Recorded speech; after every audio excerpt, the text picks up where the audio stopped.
Hey, I was reading this article on National Geographic about anti-inflammation. I know it's like super trendy. I've seen it all over my social media, all about like anti-inflammatory diets. And I thought it was interesting how the article kind of addressed it, like how inflammation is seen in like this bad light when it's actually like a natural, like bodily process.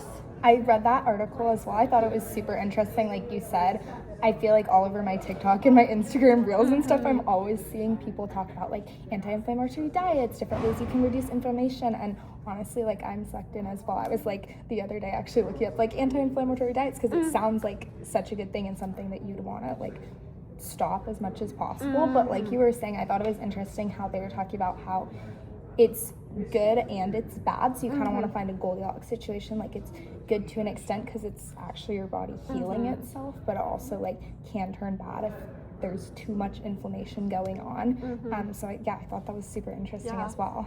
And I thought it was really interesting too, like talking about the cold plunge, like how like extreme cold or even like going in a sauna to like lower inflammation, like hot and colds can both be used to lower inflammation. I just thought that was super interesting. I know me personally, I don't know if a cold plunge would lower my inflammation, but like I thought that was just super cool. Yeah, I thought it was interesting because I feel like it's common you hear like cold plunges or like put ice on an injury. Sorry. Yeah, but the heat I thought was super interesting as well because that's something I like hadn't really considered. And I think it mentioned like using heat and cold together, which I thought was interesting, like pairing the two to reduce inflammation. And I don't know if that's something I would do specifically, but I thought it was like really cool that there are a bunch of different ways that people try to reduce inflammation.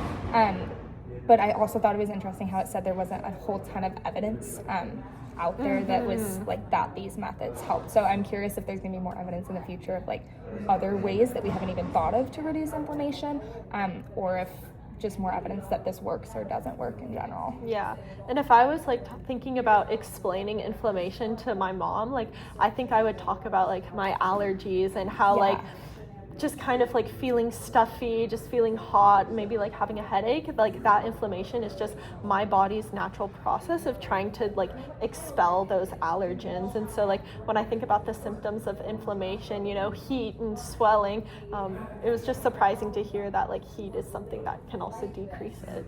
Yeah, I feel like I would say the same thing. Like it's actually just your body healing. I think that a lot of the times the like symptoms, if you will, of inflammation can seem a little bit scary because it's your body like reacting in a way that might not be super pleasant for you. But to think about the fact that it's actually your body healing, I think that can make inflammation seem a little bit less scary.